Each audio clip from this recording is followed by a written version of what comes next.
네, 저금리를 이기는 ETF 시간으로 이어가겠습니다. 오늘도 하나금융투자의 김수환 대리 나와주셨습니다. 대리님 안녕하세요. 네, 안녕하십니까. 네, 반갑습니다. 요즘에 좀 수익률 괜찮으세요? 어떠세요? 일단은 네. 제가 추천드렸던 종목이 뭐 이렇게 여러 종목들이 있었지만 대부분은 그래도 제가 추천드렸던 당시보다는 네. 어느 정도 좀 상승했던 흐름이 좀 있어서 그나마 좀 다행이었다고 좀 판단을 하고 있습니다. ETF 쪽도 하시지만 주식 매매도 하시죠? 주식도 하고 ETF도 네. 하고 해외 선물도 하고 어떤 쪽이 좀 가장 지금 성적이 좋으세요? 어떻게 아이러니하지만 네. 제가 일단 담당은 해외 선물 쪽인데 네. ETF나 주식 쪽이 오히려 좀 수익률은 더 좋고요. 해외 선물은 뭐 이렇게 크게 벌기도 하고 크게 잃기도 하고 그래서 뭐 어떻게 딱 자랑할 만한 수익률은 아닌 것 같습니다. 그러네요. 사실 딱히 요즘에 수익을 만들어내기가 쉽지는 않은데 워낙에 또 다방면에서 매매를 하고 계시기 때문에 또 투자의 어떤 포트폴리오라든가 많은 부분을 저희한테 또 조언을 주실 수가 있을 것 같아요. 일단 오늘도 글로벌 시장 동향 먼저 좀 점검해 볼까요? 네, 일단은 뭐 크게 항상 말씀드리지만 중국과 미국 이슈를 중심적으로 먼저 말씀을 드리는데요. 중국 관련된 이슈는 이제 지난 26일 날 중국 오중전회가 일단은 끝났습니다. 끝나면서 오중전회에서 뭔가 굉장히 조금 강력한 부양책이 바로 나올 거라고 생각은 했지만 뭔가 이렇게 큰 틀, 뭐 다성장, 뭐 1인 2자녀 뭐 이런 부분들이나 아니면 인터넷 강국으로서의 그런 계획들, 그 다음에 복지 정책을 좀 더 활발히 피겠다. 약간 커다란 맥락만 제시를 했지 거기에 따른 구체적으로 강력한 정책적인 부분들은 아직은 나오지 않았습니다. 그래서 앞으로 지금 일단 오중전회가 끝났고 연말까지 이제 중국이 아직까지 연내 성장률인 7%를 달성하지 못했기 때문에 네. 그 달성률을 맞추기 위해서 이제부터 좀 더 좀 추가적으로 강력한 그런 부양책들이 나올 것으로 좀 시장은 기대하고 있고요.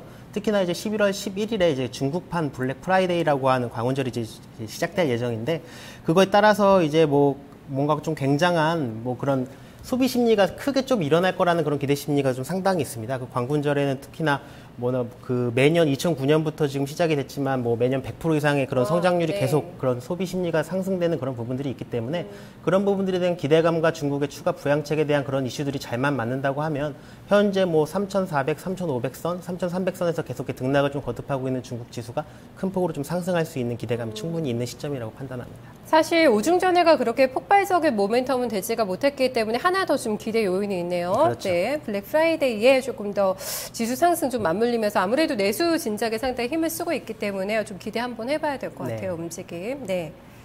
미국 쪽에서도 네, 이슈가 나왔어요. 옐런 의장의 좀 발언이 또 시장에 영향을 미쳤죠? 네, 일단은 뭐 옐런 의장이 뭐 10월 달에는 구체적으로 뭐 말을 한 건 사실은 없습니다. 뭐 FOMC에서 당초 예상과 같이 10월에는 금리를 동결하는 결정을 내렸고 다만 특별한 기자회견이나 이런 것들이 없었기 때문에 어떤 이유로 동결을 했고 앞으로 뭐 어떤 식으로 시장 방향이 나갈 것이라는 그런 구체적인 언급은 사실상 시장이 기대하는 만큼은 없었습니다. 따라서 이제 뭐 11월 4일 현지 날짜로 11월 4일이니까 뭐 우리나라 날짜로는 뭐 11월 한 5일 정도 되겠죠. 네. 그 날짜에 이제 옐런 의장이 구체적으로 이제 발언을 할 예정인데 이 예정에 뭐 시장에서는 당연히 옐런 의장이 12월에 금리 결정을 뭐 하게 되든 아니면 내년으로 미루게 되든 뭔가 시장의 충격을 완화할 수 있는 시장의 단서를 충분히 줄 수 있는 그런 발언들이 나올 것이라고 지금 기대하고 있고요. 네. 그런 발언들이 실제로 나온다고 하면 그 발언의 강도에 따라서 만약에 12월에 금리 인상할 가능성이 높다라는 단서가 나오던가 아니면 내년으로 넘어갈 확률이 높다라는 그런 무게 비중에 따라서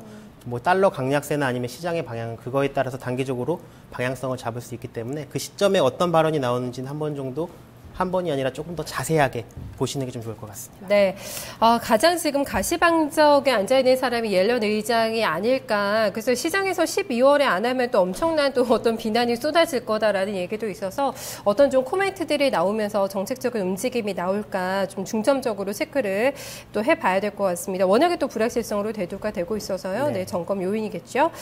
사실 상품 시장에서도 잘만 어떤 뚜렷한 추세가 나타나면 ETF 쪽에 투자를 해서 수익을 좀 많이 볼 수가 있기 때문에 최근에는 조금 눈에 확 띄는 움직임 나타나진 않는 것 같아요. 상품 시장 쪽. 네.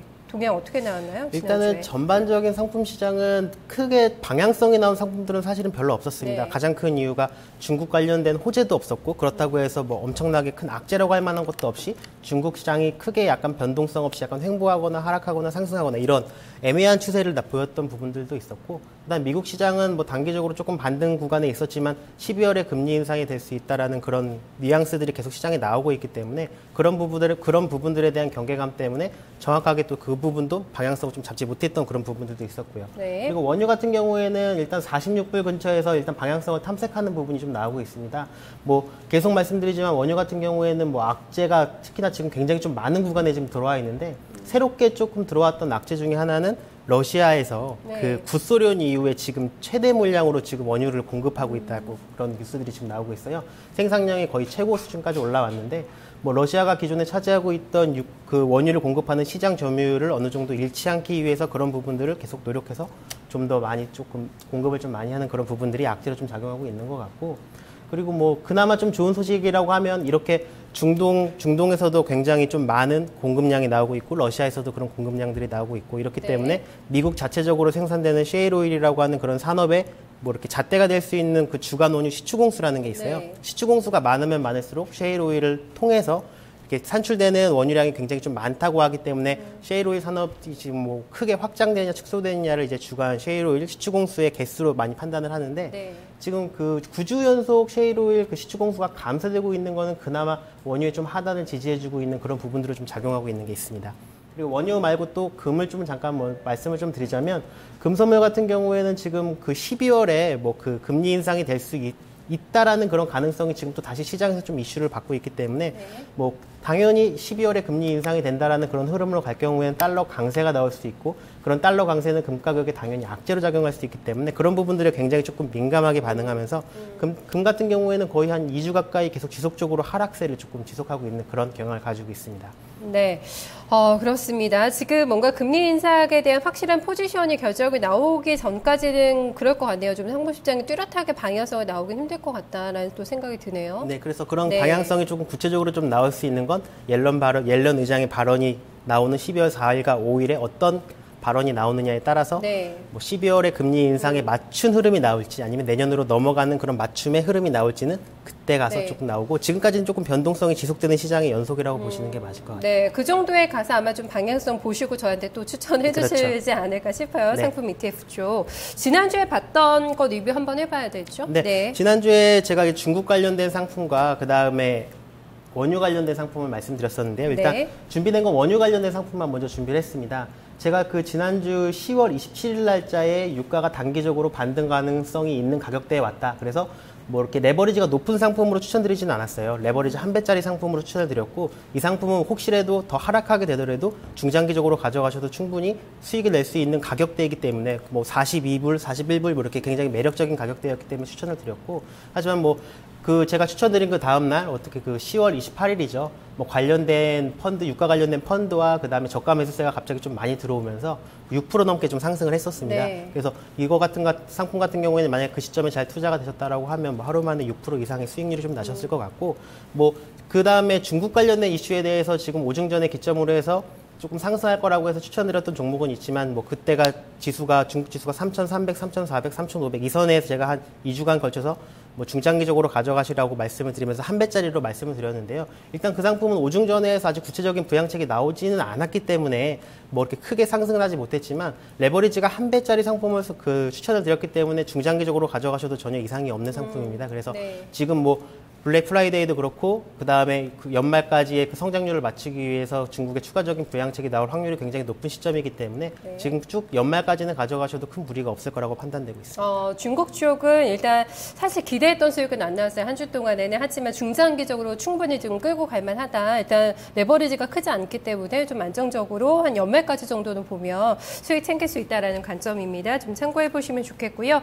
오늘은 또 어떤 ETF 가져오셨을까요? 네, 오늘은 네. 먼저 어떤 거에 포커스를 맞췄냐면 계속 초반부터 말씀을 드렸지만 옐런 의장의 발언에 따라서 중장기적인 추세가 좀 나올 네. 것이다. 이거를 일단 기초적인 전제로 하고요.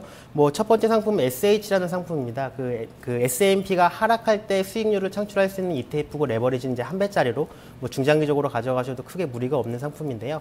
뭐 다시 한번 말씀을 드리지만 레버리지 한 배짜리 상품은 관련된 펀드나 관련된 주식에 대한 그렇게 투자가 되는 상품이고 선물에 대한 투자는 거의 없는 상품이기 때문에 뭐 이렇게 그 롤오버 비용이나 이런 부분들이 특별하게 발생되지가 않아서 중장기적으로 가져가시기에 큰 추적 오차나 그런 부분들이 발생되지 않기 때문에 네. 유리하시고 뭐 제가 나중에 2배나 3배짜리를 추천드렸을 경우에는 그 상품들은 중장기적으로 가져가시기보다는 단기적인 수익률을 맞춰서 투자하시는 상품이기 때문에 그런 부분들은 기본적으로 조금 뭐 이렇게 미리 좀 아시고 그 투자를 하시는 게 좋고요. 일단 SH라는 상품 같은 경우에는 S&P가 지금 계속 뭐 등락을 거듭하지만 지금 좀 어느 정도 좀 상승을 해서 이제 그 S&P 500 선물 기준으로 2100선 부근까지는 왔어요. 네. 하지만 기술적으로 봤을 때 어느 정도 이 정도 선에서 조금 그런 조정이 좀 있을 거라는 그런 가능성이 좀 있어 보이고요. 관련된 지금 그 ETF를 말씀드리기 전에 차트를 좀 잠깐 한번 볼까요? 그럴까요? 네.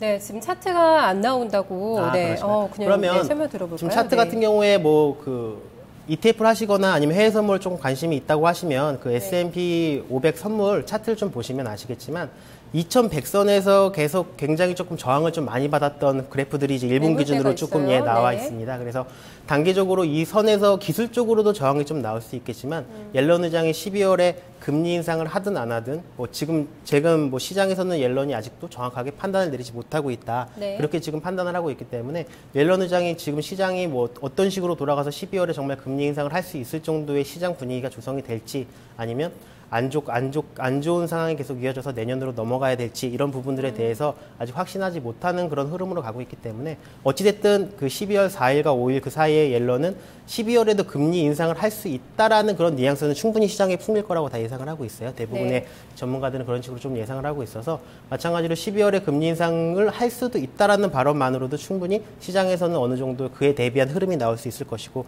그러면 달러 강세나 이런 부분들이 시장에 그런 흐름들이 어느 정도 나오게 된다면 기술적으로도 2100선 부근에서 저항이 나올 수 있는 그런 차트를 나타내고 있지만 S&P가 충분히 하락할 수 있는 여지가 좀 남아있다. 그래서 S&P 하락을 추종하는 ETF인 SH 상품에 오늘이나 뭐 내일 정도 해서 분할로 매수하시면 충분히 수익을 낼 수 있는 구간이 나올 수 있지 않을까 개인적으로 좀 판단하고 있습니다. 네, 재료나 이슈적으로도 그렇지만 일단 기술적으로도 2100선의 매물대가 상당히 강하게 형성이 되고 있기 때문에 하락 쪽에 S&P 500 지수 하락 쪽에 베팅한 상품을 지금 첫 번째 상품으로 소개를 해드렸습니다. 두 번째도 이거 달러 움직임과 관련해 가지고 또 투자할 수 있는 상품 가져오신 것 같네요. 예, 마찬가지로 뭐 첫 번째 말씀드렸던 그 SH라는 상품도 달러 강세가 이제 좀 일어나고 이런 부분들 때문에 안전자산에 대한 수요 뭐 이런 부분들 그다음에 뭐 그 증시가 좀 어느 정도 하락하게 된다 뭐 이렇게 약간 그런 부분들에 대한 예측으로 지금 말씀을 드리는 부분 중에 하나의 연장이라고 할 수 있는데요. 네. 달러 인덱스에 투자되는 UUP라는 ETF 상품입니다. 이 상품 같은 경우에도 옐런 의장이 12월에 금리 인상을 할 수도 있다라는 발언이 충분히 달러의 강세 현상을 나타낼 수 있고요. 그런 달러의 강세 현상에 맞춰서 달러 인덱스에 투자되는 이 상품도 어느 정도 상승을 할 수 있다라는 그런 가능성이 있기 때문에 이 상품도 마찬가지로 그 SH 상품과 마찬가지로 뭐 오늘이나 내일 정도 아니 이번 주 이렇게 분할해서 매수하시고 다음 주 정도에는 어느 정도 수익이 좀 발생이 되시면 청산할 수 있는 구간이 나올 걸로 개인적으로 판단합니다. 네, 오늘 추천 상품도 수익률 기대해 보겠습니다. 고맙습니다. 네, 고맙습니다. 네, 지금까지 김수환 대리와 함께 저금리를 이기는 ETF 살펴봤습니다.